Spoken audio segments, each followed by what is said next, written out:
Cook with Komali season 6ஓட grand finale இந்த வாரம் நடக்க போகுது. இப்ப குக்கு வித் கோமாளி சீசன் 6ஓட கிராண்ட் ஃபினாலேயோட டைட்டில் வின்னர் யாரு அப்படிங்கிற மாதிரி நியூஸ் வந்திருக்கு. அது வேற யாரும் இல்லைங்க, எல்லாருமே எதிர்பார்த்த சபானா அவர்கள் தான் இந்த சீசனோட டைட்டில் வின்னரா வந்திருக்கிறாங்க அப்படிங்கிற மாதிரி நியூஸ் வந்துகிட்டு இருக்கு. இது எந்த அளவுக்கு உண்மை அப்படிங்கிறது தெரியல. ஆனா கிட்டத்தட்ட உறுதியான ஒரு செய்தி தான். சீசன் ஆரம்பிக்கும் பொழுதே பிரியாராம் அவர்கள் தான் டைட்டில் வின் பண்ணுவாங்க அப்படின்னு எதிர்பார்த்தோம். சபானாலாம் கண்டிப்பா பாதியிலேயே வெளியேறிடுவாங்க அப்படின்னு எதிர்பார்த்துக்கிட்டு இருந்தோம்.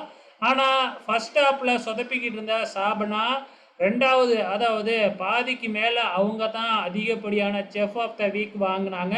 அது மட்டும் இல்லை, டிக்கெட் டு ஃபினாலேவை வின் பண்ணி முதல் ஃபைனலிஸ்டாகவும் செலக்ட் ஆகியிருந்தாங்க. இப்போ டைட்டிலையும் வின் பண்ணியிருக்கிறதா வந்திருக்கிறாங்க. ஸோ வெயிட் பண்ணி பார்க்கலாம் இது உறுதியான தகவலா இல்லையான்னு.